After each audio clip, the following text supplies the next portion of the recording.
Tennessee, featuring gospel artists from around the world. Toe-tapping, hand-clapping, down-home gospel music. Watch on Roku, Fire TV, Apple TV, and your local Comcast. Download the SVP TV app now on your smart television and mobile device. Center Stage Gospel season premieres Sunday, 8 p.m. Central.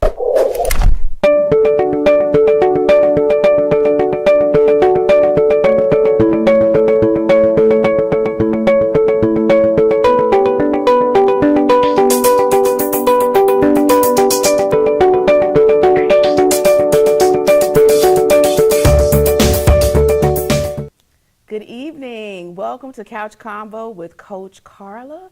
Thank you so much for joining me on tonight. I am Coach Karla.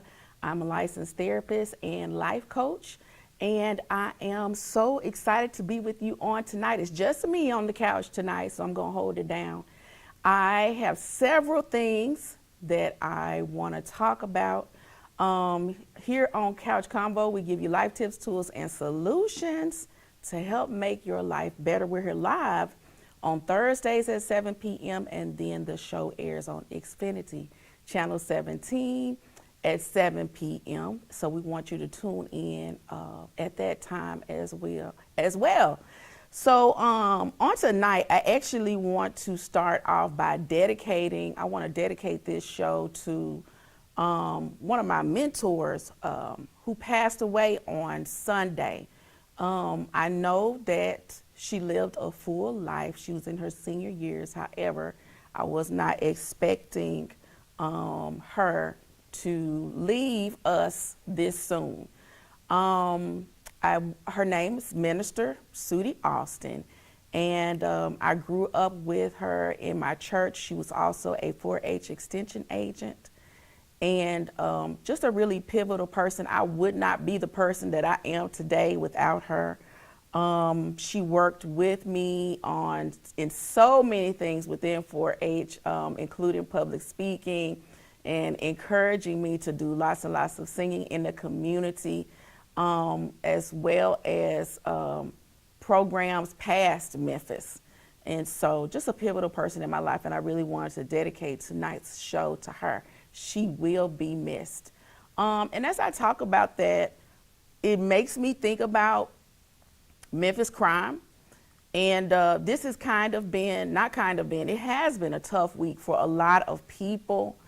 And I want to say this, that when it comes to grief, we don't actually have to know a person personally or individually to experience grief.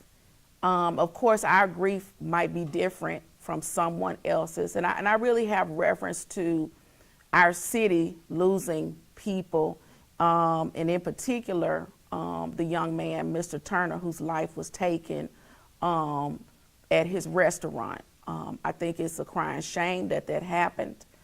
I really wish that it hadn't happened. And I learned about it right after I saw his family photos with his young family, his fiance, and their daughter. And so it was just really disheartening to learn about that. And I know that all of us are complaining about Memphis crime, but I want us to think about, put on our thinking caps and think about ways that we actually can help reduce that. And so if that made me reflect on Minister Sudie Austin's life, as well as a lot of the leaders that I grew up with in my church and in my community. I feel like it was almost like a silo in terms of the young people who grew up. I know that the leaders kind of just encompassed us and supported us and made sure that each of us were motivated and stayed encouraged in the different fields that we were interested in. And I would even say that the leaders in our community and in our church even helped us explore different careers. And so I think that it's going to take some of that, I'm going to call it encapsulation, to help reduce crime in our community. it gets down to, we do have to think about, well, the heart, and I don't hear people talking about this, but the heart of the person, the heart of the people who are committing the crime. Is it done out of malice or is it done out of need? And so I know statistics are out there. And what I also know is that other major cities have been able to reduce crime. And so as a city, or even if I piggyback on the show that came on before me, if we have leaders, I think I can't even remember the word right now, but like a council of people who meet and make decisions and discuss things like that, I think that would be helpful. Anything that focuses on the issue is going to help reduce or bring about a change to that issue. We're doing a lot of talking amongst ourselves and complaining, but we need to do some more mobilizing. And another thing that I want to piggyback on, I know that one of the mayoral candidates mentioned organizations coming together. And I think that needs to happen as well, because there's too many agencies who are working on some of the same things who might have more of an impact if we pull those resources together. And then I also want to say, I just want to say this, that I want people to actually look at their own hearts and ask, do you really care? And I mean, when I say this, I'm talking about citizens, leaders, people who have influence and power, because everybody in our city doesn't have influence and power. Do you really care, what's going on in the city, or have you given up? Do you say, oh, they're going to do that anyway? And I mean that from the bottom of my heart. Have you given up? Are you saying they're going to do that anyway? Are you saying that that's the road that the city is going to go down regardless to what you do? Or do you believe that you can influence and bring about a change? And we can't say that it can't change, because other cities have done it time and time again.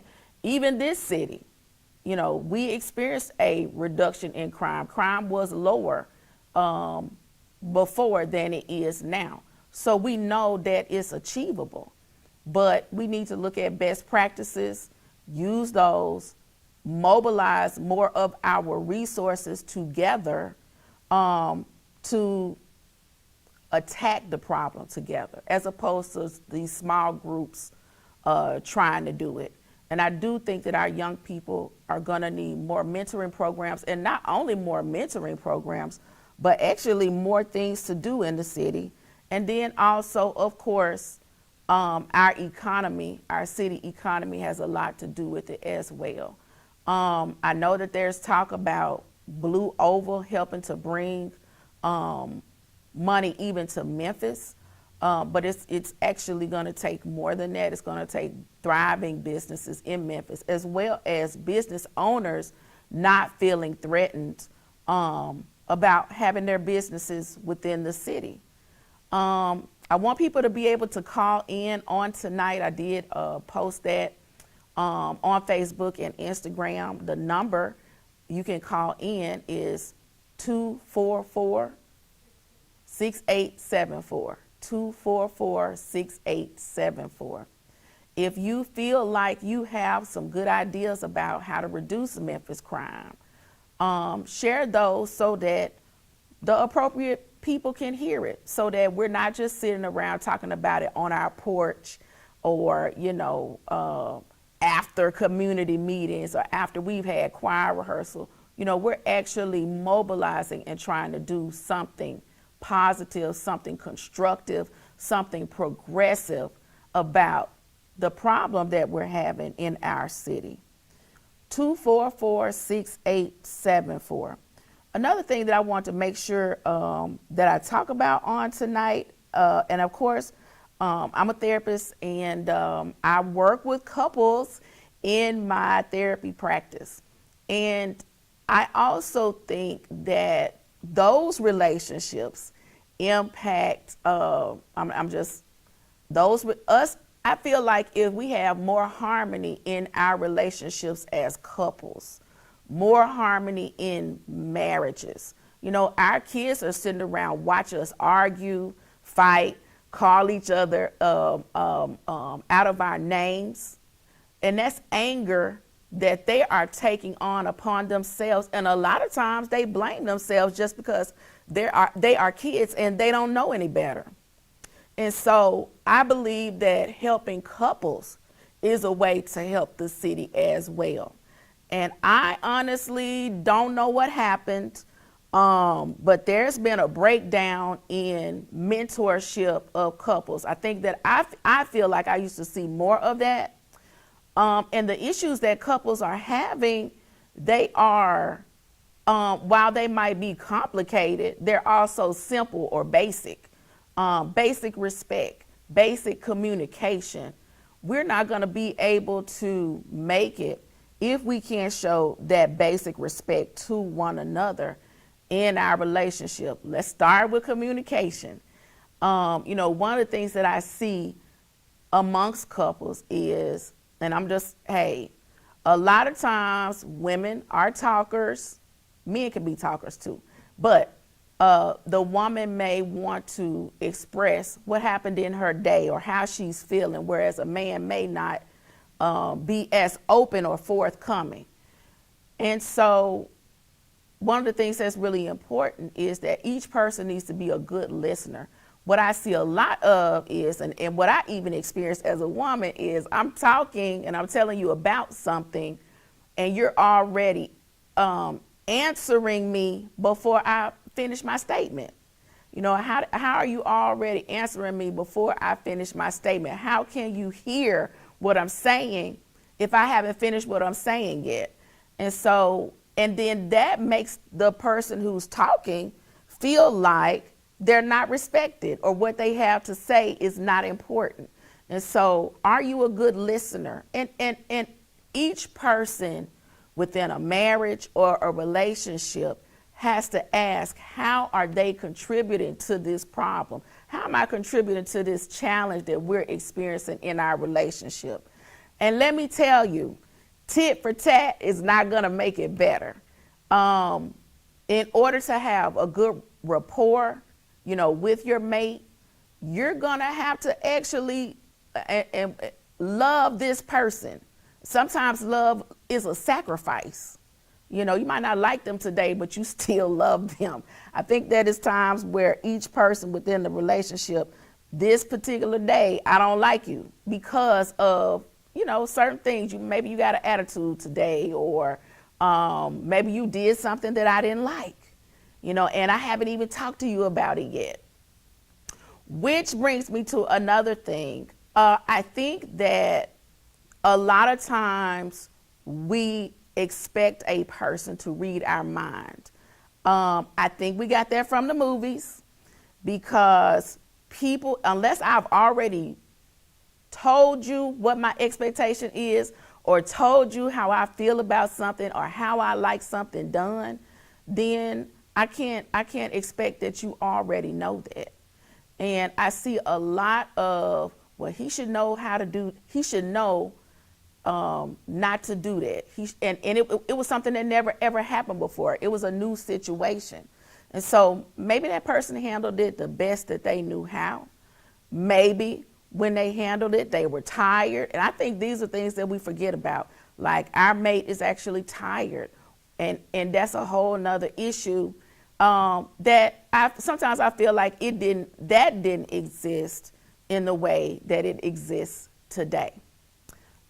In terms of the hours that we work, you know, people are working like 12-hour jobs, and not only is it a physical job, but it's a mental job, you know, and I'm talking about white collar jobs, which you're just working all the time. I work all the time.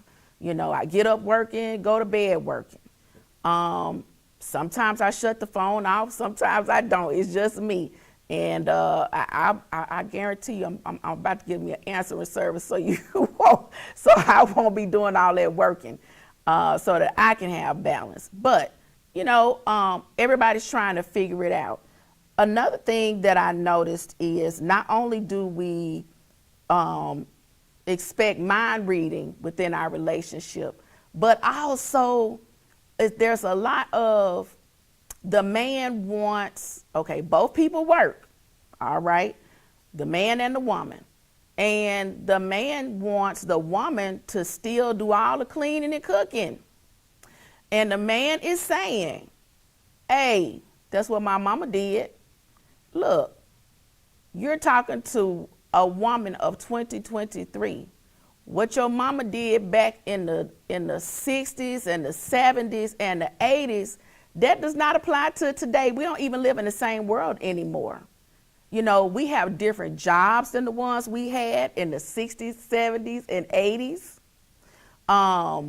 We don't have as much support as we did back then as far as after school programs and grandmama babysitting and transporting the kids. We had more support back then. We don't have as much now, if you really think about it. And now it's a different thing if your mom stayed at home and she didn't work, then she had more energy to do cooking and cleaning. Right now, if both of you work, the man and the woman, you need to work out something where you share household responsibilities, or y'all need a maid. How about that? And I don't know what it is about black people and a maid, but that's somebody's job. It's somebody right now who would love to come and clean your home or babysit your kids or even transport your kids because they need that job. But we're too embarrassed or too prideful to allow somebody to do that. We need to think about that. Life is not the same in 2023 as it was in 1960, 70, 80, and 90. We've gotten the internet. We went to audio files. We don't even hardly do CD anymore. Life has changed. People used to could hang clothes out on the line. You can't hang clothes on the line anymore. They're gonna be gone. So we can't have those same expectations in relationships today that we saw of relationships in the 60s, 70s, 80s, and 90s. Does that make sense? You can call in 244-6874. And what that's going to do is, if we expect the wife of today, the mother of today, to do the same things that grandmama and them, Aunt Bay and them did, she's going to be exhausted. She's not going to be, she's not going to be that fun-loving person that you want her to be. She's not going to be her best. She's not going to want to be intimate with you. Set the people up in your house to win. We go to jobs and we talk about being progressive and setting people up to win. Set the people up in your house to win. How can y'all divide these household responsibilities? Who likes washing dishes? Because sometimes some people like washing dishes. Sometimes people have certain things that they actually like to do. Some people like to dust. Some people like to vacuum. I used to think that was fun as a teenager. I can't say that now. But there might be certain responsibilities that, okay, well, this person is good at this. This person is good at making sure the bills get paid from an administrative standpoint. Now, I'm just going to tell you something right now, something that I'm seeing. Okay, now, how I was raised, the man is supposed to pay the bills. Y'all got some other stuff going on now, but it is about, as a couple, what you two decide to do, and then go from there and make that work, and keep people outside of y'all house, out of y'all business. Oh my God, that's where a lot of trouble come in at. How am I gonna feel respected as a woman, or how will your husband feel respected as a man if everybody in the community know what's going on in our house, or all the family members know what's going on. Keep y'all business in y'all house, except if you have a couple that's mentoring with you, or you have a safe, I won't say, anyway, a therapist. And stop talking at the beauty shop about all your stuff. And all the women at the beauty shop don't need to know the issues that you and your husband are having. That's not a good idea. And so, when I say that, it's kind of amazing to me, some of the basic things that we're talking about in relationships. Now, the biggest thing is there has to be some give and take. There has to be some give and take. You're going to have to make some compromises. When you enter into a relationship with someone who is different from you, they may have grew up in a different place from you. They may have different types of family members or different types of parenting than what you had. And these are all things that you can pick up a basic counseling book and look at these things. Or you can learn these things in therapy. These are the things that we talk about. But you have differences. You may have different personalities. One of you may be an introvert and the other an extrovert.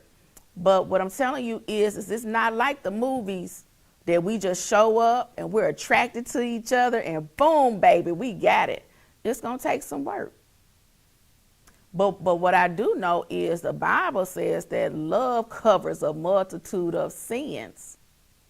So what does it look like for me to love you? I think about that when I see that, and I think about a relationship. Love covers a multitude of sins. Love can cover our challenges. If we truly love each other, love is an action word. It's sacrifice. There's a word I like to use when I'm working with couples. We have to acquiesce one to the other. Some people might say submit. However you want to say it, we have to acquiesce one to the other. We're going to compromise. We're going to meet each other halfway. And some people don't want to do that. You don't want to meet your spouse halfway. You think it's going to work for everything to be your way. And then, okay, you're the head of the household. You're the man. What if your wife submits an idea that's better than yours? Or what if your wife submits an idea that if you add that idea to yours, that it helps improve it or make it better?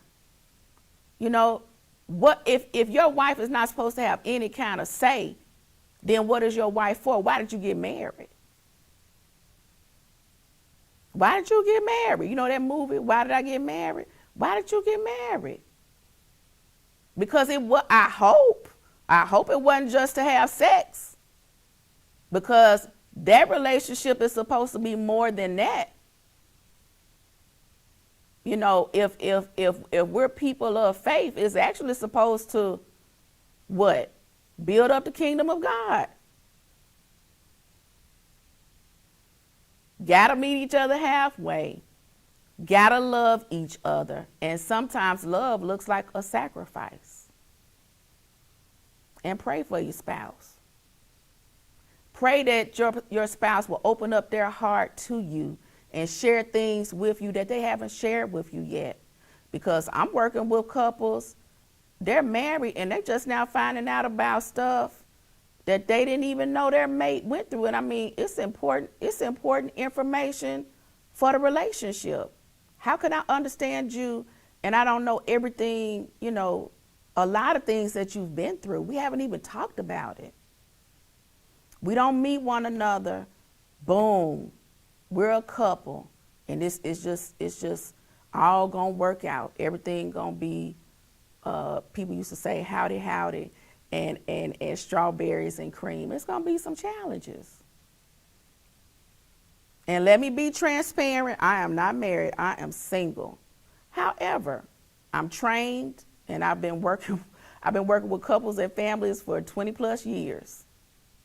And plus, I saw in my home a good example of marriage and sacrifice and communication and laughter and challenges and what that looks like. Love covers a multitude of sins. Love can cover those challenges. How can you bend more towards your spouse? If your spouse is saying, hey, you standing on my head, you're being bossy, is there some kind of way that you need to bend more towards your spouse? Or do you need to be more patient? Some things require patience. All right. I also wanted to make sure that I touched on having balance in our lives between career, family, church, community, recreation, and spirit life. We got to make sure that we're taking care of ourselves in addition to our family members and spouses. And what that looks like for you, that's something that you define. But you need to know what your stress symptoms are, whether or not it could be heart palpitations, chest pain. And if you experience those, then you need to go somewhere and sit down and take some of the stuff off your plate if you can. And also, don't y'all kill yourself trying to save up for, I don't know, the turkey and the Christmas presents, because that is not what any of these holidays are about. But I have enjoyed talking with you all on tonight. Please make sure that you tune in to Couch Convo with Coach Karla on Thursday nights at 7 p.m. as well as on Xfinity Channel 17 on Friday nights at 7 p.m. Thank you so much for joining me, and as always, you're welcome to the couch. Good night. You're talking about a good time shield. When we all come on now. Center Stage Gospel Music live from Memphis, Tennessee, featuring gospel artists from around the world. Toe-tapping, hand-clapping, down-home gospel music. Watch on Roku, Fire TV, Apple TV, and your local Comcast. Download the SVP TV app now on your smart television and mobile device. Center Stage Gospel season premieres Sunday, 8 p.m. Central. Tune in to Talking Law with Attorney Daryl O'Neill and the special guest host, Attorney Jerome Payne. Live TV talk on your digital device, on Roku, Fire TV, and Apple TV. Download the SVP TV app right now. Check us out every Tuesday on Comcast Cable, Channel 17, 8:30 p.m. And we are live every Friday on Facebook Live, 6 o'clock in the evening. You've got a question?